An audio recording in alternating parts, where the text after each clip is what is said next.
नमस्कार महाशय अध्यक्ष, सन्माननीय व्यासपीठ व इथं जमलेल्या माझ्या प्रिय बालमित्रांनो, मी तुषार चव्हाण, इयत्ता 5वी.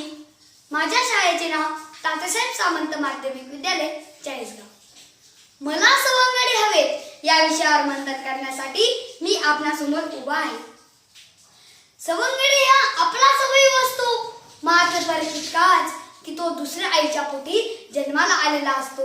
मात्र फरक इतकाच की तो दुसऱ्या आईच्या पोटी जन्माला आलेला असतो.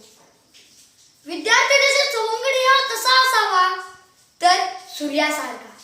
सूर्य ज्याप्रमाणे सर्वांना उजेड आणि प्रकाश देतो, त्याचप्रमाणे माझा सवंगडी हा ज्ञानरूपी उजेड व प्रकाश देणारा असला पाहिजे. कारण जीवनाच्या उत्कर्षासाठी व प्रगतीसाठी सूर्यासारखा सवंगडी मिळणे ही काळाची गरज आहे. कृष्णाला होती सुदामाची साथ, अर्जुनाला होती श्रीकृष्णाची साथ, म्हणून त्यांनी केली अपयशावर मात. मला तर सवंगडी हवेत, मात्र मी काही अटींचे पालन करणार. कारण माझं जीवन, माझं आयुष्य, माझं व्यक्तिमत्व हे माझ्या सवंगड्यासोबत घडत असते. जीवनात मला आदर्श विद्यार्थी होण्यासाठी चांगल्या सवंगड्याची सोबत मिळणे ही माझी मनोमन इच्छा आहे. संत कबीर सांगतात ना, अच्छे को अच्छा मिले तो हो तो दो बात, गधे को गधा मिले तो का हो दो लात. माझं जीवन सुखी व समाधानी होण्यासाठी माझा सवंगडी हा कसा असावा तर आज्ञाधारक, नम्र, कष्टाळू, सहकार्य वृत्तीचा, संस्कारी, खेळाडू वृत्तीचा, अभ्यासात लक्ष देणारा, नेहमी शाळेत 1 नंबर असणारा, नेहमी सकस व संतुलित आहार घेऊन निरोगी असणारा असा माझा सवंगडी असावा ही देवाचरणी प्रार्थना.